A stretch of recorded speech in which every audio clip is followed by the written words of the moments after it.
Kumusta mga kabiyaya? Everyday is Lord's Day. Ngayon po ay itutuloy natin ang pagbabahagi patungkol sa ating daily devotion using song.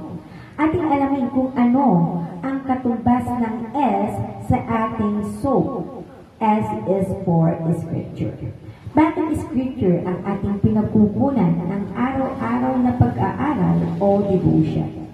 Bakit mahalaga na ito ang maging pundasyon ng ating pagsasaliksik?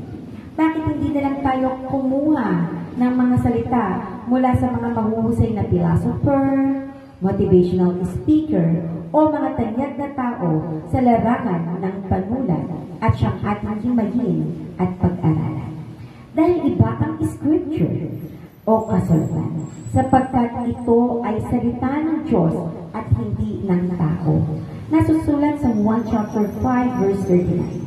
Sinasaliksik nyo ang kasulatan sa pag-akala na sa pamamagitan nito'y magkakaroon kayo ng buhay na walang hanggan. Ang kasulatan mismo ang nagpapatotoo tungkol sa akin.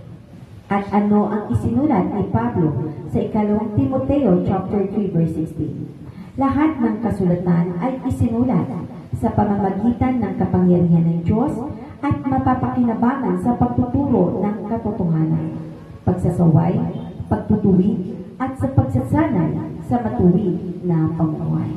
At ano ang paalaala sa atin ng 2 Pedro chapter 1 verses 20 and 21?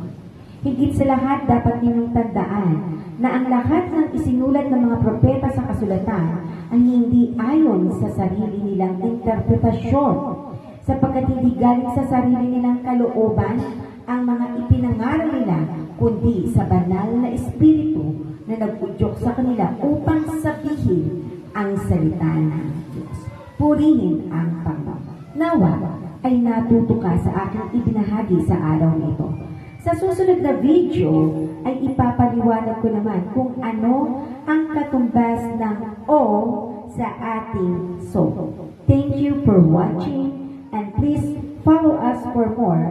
Pagpapala po sa ating lahat, mga kabiyaya.